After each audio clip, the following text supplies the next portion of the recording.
Welcome back. In this lesson, we'll explore a new data type in Python called Booleans. Booleans are simple data type but incredibly useful because they help us make decisions in our programs. Imagine you are at home and you need to know if you should take an umbrella before going out. You check the weather and ask yourself, is it raining? The answer can only be one of two things, either yes or no. This is exactly how Booleans work in programming. They are like simple true or false questions that help our programs make decisions. In Python, these true and false values are called Booleans, named after George Boole, who is the mathematician that developed this concept of binary logic. A Boolean is a data type that can only have one of two values, either true or false. You can think of it as a simple yes or no answer to a question. For example, is the light on? The answer could be true or false. It's either the light is on or the light is off. Is the door open or closed? Is the user logged in or out? There are no in-between states. Either it is true or it is false. Similarly, a Boolean only has two possible states, true or false.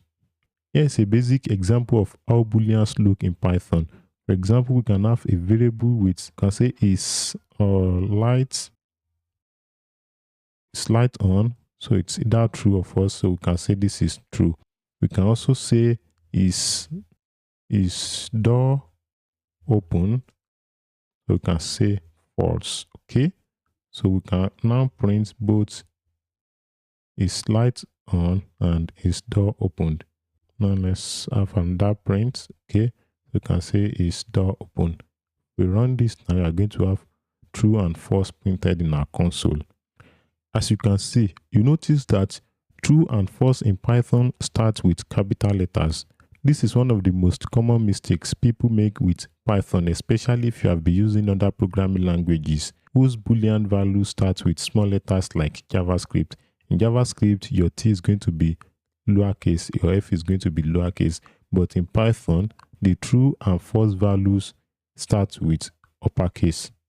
Just like in math, where we can create equations, in Python, we can create Boolean expressions that result in either true or false. It is very rare that you will have situations like we have here, where you will explicitly write true or false like this. Booleans are often the result of expressions or comparisons. For example, if we have Python to compare two numbers, it will return either true or false. For example, let's say we want to check if 5 is greater than 3.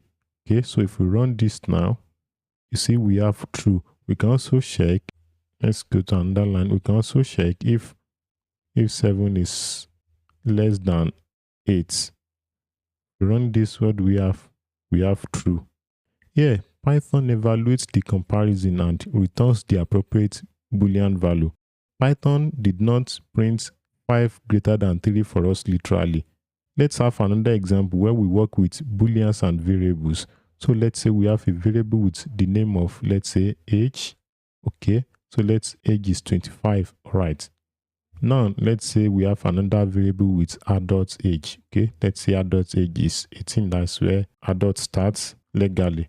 Okay, so we can print. Okay, we can have another variable. Let's say is let's say it's adult. So we want to check if the person with this age of 25 is an adult. So to do that, we are going to say is age greater than or equal to adult age. So Python is going to evaluate this. If age is greater than or equal to adult age, it's going to return true.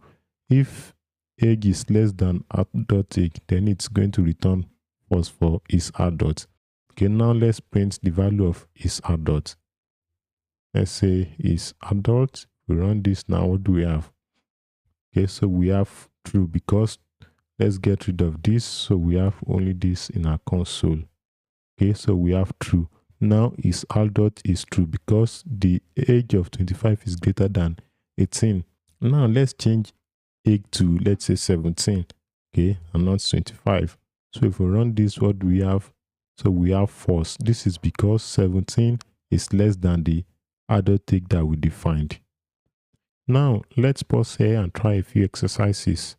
So as you can see, I have a few to-dos on your screen. So write out Boolean expressions for each of these scenarios.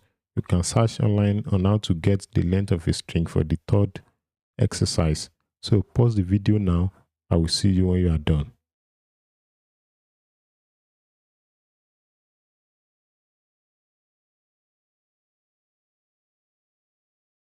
Alright, welcome. I hope you do give that a try. So the first exercise asks us to check if a person's age makes them eligible to vote, that is 18 or older. So we can define an arbitrary age for our user. Let's say the age of the person is, let's say 20 or 30, okay? Alright, and we can say, can our user vote, okay? So votes is going to be equal to age. For a user to be able to vote, it should be greater than or equal to 18 years old. All right, so if we print can vote now, can vote, what do we have as the value of can vote is true. So if our user is less than 18, let's say 17 years old, that means our user cannot vote. The second exercise is to check if a student score out of 100 is a passing grade. 60 or higher is a passing grade. So we can say the grade of our user, grade is equal to, let's say 70. Our user scored 70. So we can say is passing. Okay, so we can say is passing is grade is either greater than or equal to 60. 60 is our passing grade. Okay, we print is passing. What do we have? It's passing. Okay, let's on that. We have true, that means our user passed. If our user scored below 60, let's say 59, we're going to have false. All right. Now check if a password is at least 8 characters long. Search online on how to get that. I hope you did that. So we can say, let's define a password for our user. Let's say password is equal to, okay, let's give our user a random password. Can say password 1 2 3 4. Okay, so now to check if a user's password is valid. Okay, can say it's valid. Say it's valid. Okay, so it's valid is going to be, so to check the length of a string, you use the length function. The length function is used for checking the length of a string. So you use len, then you say password. Now this len is going to return the length of our string, which is password. So to check if it is greater than 8 characters, we are going to say if length of password is greater than 8. Right, so we are going to have 8. Now let's print is valid. Want to print is valid, right? So what do we have as is valid? So is valid is true. Now if our password is less than 8 characters, what do we have here? We have 4. We have, okay, let's say this is password. What do we have? So we have false. Now password is 7, but here it is 8. It is greater than 8. So our password is valid. If we print is valid without doing comparison, this is just going to return the length of our password. So you have length to be 12. Okay, so that's that for our exercise. Due to the simple nature of Boolean values, why are Booleans still important? Booleans are important because they are the foundation of decision making in programming. They allow us to add logic to our code by answering questions like, should this code run or not? Under which condition should this code run? Without Booleans, we wouldn't be able to write conditional statements. We'll explore those in detail in later lessons.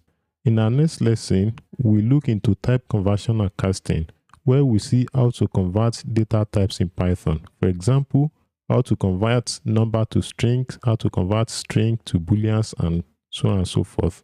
See you in the next lesson.